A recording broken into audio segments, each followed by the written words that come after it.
Hey, 7th grade. Back to the Romans. So earlier this week, you guys were telling me all about the Roman army, okay, the Roman legions, and how they were better than all the other armies. They weren't bigger, okay, but based on their tactics, the way they trained, the way they organized themselves, they were better than the other armies at the time. You guys were creating products. Could have been a poem, a rap, a cheer, a commercial, posters, comic, really anything. All you had to do was tell me 5 of the 9 reasons why the Romans were better than the other armies, okay, why the legions were the best. You can check out my last video on that and the Nearpod on that, okay. If you're wondering which Nearpod can help you with that and what we're up to today, go to nearpod.com or join.nearpod.com or go to the app, type in this right here, okay. This code right here will help you out, give you all the Roman army information for that project. Please finish it quickly so I can get it in the grade book and get you some points, okay? Hate putting in zeros. All right. Now, folks, we're going to talk a little bit more about Roman expansion, how they're going to get bigger. And there's a certain set of wars that are really going to change things for Romans. Now, the Romans, they were fighting against the Etruscans and the Latins and other groups in Italy, and they were getting bigger, right? Taking over Italy right here. Okay, this red country right here, this boot. That's Italy as it was owned by the Romans. Well, there's going to be a big rival. Okay? When I say rival, I want you to think like Batman versus the Joker. Okay? I want you to think of Spider-Man versus the Green Goblin. I want you to think of like, oh man, Steelers versus the Ravens. Okay? Cowboys versus Eagles. Trying to think. Lakers versus Celtics if you're going for some like sports history. Right? Rivals. They're enemies. They're both really, really good. They're constantly competing. These are the rivals we're talking about. Athens and Sparta, if we're going to talk about earlier this year. Well, that's what we got here. We've got Rome on one side. We've got Carthage on the other. Carthage, they owned a bunch of islands in the Mediterranean. They owned part of Spain. They owned North Africa. And they were competing with the Romans for land. And they're going to get in a set of wars called the Punic Wars. Now, Carthage... it's based in a Phoenician city. Okay, Phoenicians are a group of people that we didn't quite talk about this year, but they were based on North African coasts. Okay, and they had some of those islands in the Mediterranean. And it was basically the purple on the map you just saw, but mainly in North Africa. And they were going up against the Romans, okay, who were in Italy. This is the area where Carthage was. Some ancient ruins here. Okay, you want to kind of get a feeling for what the landscape would have looked like in Carthage, something like this. There was a coastal civilization. They were great at sailing. They had a very strong navy. And they were great at trading. They were right here on the beach. Okay, obviously this is like some modern condos and stuff in North Africa, but this is what the beach would have looked like in Carthage. And there's going to be 3 sets of wars. Okay, the first one, Rome versus Carthage. They fought for about 23 years, and Carthage definitely had the advantage. Okay, they had the much bigger navy, the much more skilled and much more, I guess we could say, experienced navy. Okay, the Romans, they were just getting into naval warfare, just building their fleets, but their ships, they needed some improvements. Okay, now Rome is going to defeat Carthage in this first Punic War. One second, let me make sure I didn't skip something. Okay. They are going to end up winning this one. Okay. But they're going to lose a lot of men and a lot of ships. Okay. Due to storms, inclement weather in the Mediterranean. So Rome, they're going to win this one. They're going to get some of the land on the island of Sicily, which is right near Italy. So they get a little bit of land. Okay, but Carthage still going strong, still has a strong empire, still there. Okay. What happens in this war is the Romans, they were at a disadvantage because they didn't have as strong of a navy.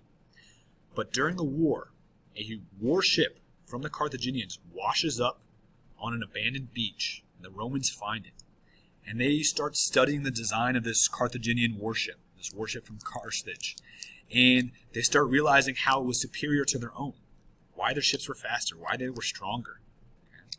And so they started modeling their own ships after Carthage, borrowing their ideas. And they realized, hey, our army is stronger, more skilled, better at fighting than Carthage. But they're beating us because we're fighting all these naval battles. So what they did is they improved the Carthaginian warship. They took Carthage designs and they changed it. And they added what's called a corvus.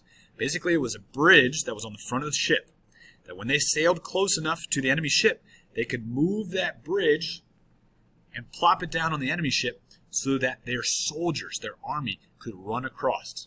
Suddenly, what Rome did was they changed all these naval battles and all this sailing. They changed it into land battles. They changed it into something they knew how to do and something they were good at. They gave themselves the advantage. So now they're fighting hand to hand on the deck of these ships. And that's what's going to give them the advantage, how they're able to win. Now, the Second Punic War, they're going to run into somebody who's going to give them a real challenge. Okay, they run into this guy by the name of Hannibal Barca. Okay, Hannibal Barca. He's from Carthage. He's one of the generals. We are going to watch a documentary about him.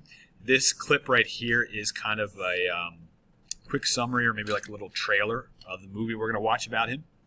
But Hannibal Barca, he's going to be an army general, and he's going to lead an army from North Africa, okay, up through Spain, over the Alps, which are very tall, very snowy, very dangerous mountains, and down through northern Italy. Okay, it had never been done before. Nobody had attacked Rome from that direction because it's dangerous to climb into the snowy, high, dangerous mountains. And not only did Hannibal do this with his large army, he's also going to do it by bringing a special weapon. He's going to bring war elephants.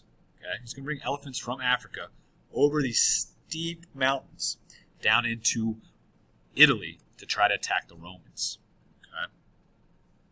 Now, here's the problem. Once they get down out of the mountains, they lost a lot of people because of the cold, from starvation, from fights that they got in the mountains, from avalanches, all kinds of things. They lost a lot of men. They lost a lot of elephants. They get to Rome, and their army is shrunk. They also don't have a lot of heavy equipment to break down Rome's walls. So they march to the city of Rome, and they want to attack Rome, but they can't get inside the city. The walls are too strong. They also send letters to Carthage saying, hey, send us equipment. But the Romans at this point have gotten pretty good at sailing. Their navy's pretty good. So they're blocking all their Carthaginian ships. So we've got an issue.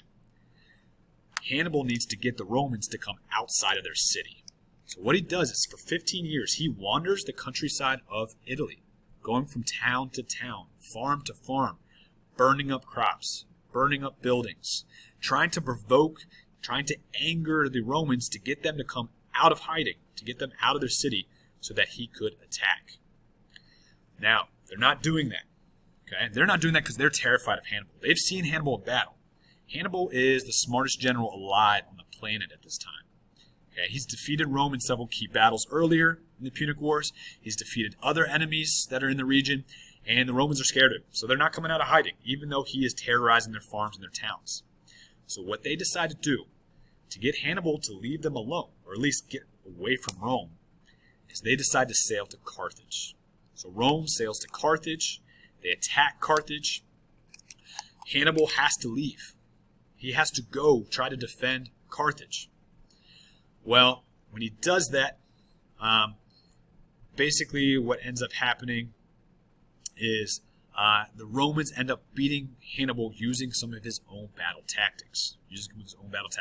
And the city of Carthage and the Empire of Carthage is not strong enough at this point to give Hannibal much support. So he's on his own. He ends up going on the run because the Romans are after him. They're trying to kill him, so he goes on the run for years, right? But this really took a lot of the power out of Carthage. Okay? They tried to go to Rome and attack Rome. Rome flipped the tables on them. Went to Carthage, held them hostage, defeated Hannibal in a major crushing blow. Okay? And so Rome eventually is going to demand large sums of money and lots of territories. They say, you want to keep your city? That's fine. You're going to have to give us a lot of land and a lot of money for us to leave you alone. And that's what Carthage had to do. Now there's going to be a third Punic War. Basically what the Romans saw was after 50 years of peace, Carthage started to get strong again. Started to rebuild their ships, started to rebuild their army. Rome didn't like this. Okay, Rome immediately goes to Carthage. They burn the city to the ground. They plow salt into the fields so that nothing would grow and nobody would live there. Okay? They captured large groups of Carthaginians, sold them into slavery, decimated what was left of their army. Okay? So at this point, Rome takes care of Carthage for good. It's gone.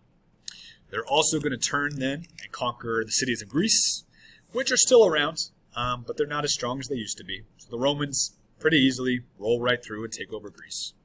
Okay? So now they own parts of Spain, parts of France, they own Italy, North Africa, lots of islands, and now they own Greece as well. So Rome's getting bigger and bigger. Now, folks, we are watching in class a movie about Hannibal and answering some questions together. The questions kind of look like this. I'm going to show you on the camera. Kind of look like this. You can find an electronic version of that on Canvas as well. And if you get stuck and you're not able to make it to Zoom and you can't watch the video we're doing in class, I do have an alternative one that is on YouTube. Okay, so just send me a message or send me an email. I'll get you that one. That one works. It's also about Hannibal. It works for those questions as well, so you can get the points. All right, folks, if you have questions about the Hannibal video or how to answer those questions, send me an email, pull me aside. I'll help you out. All right, thanks, folks. Catch you later.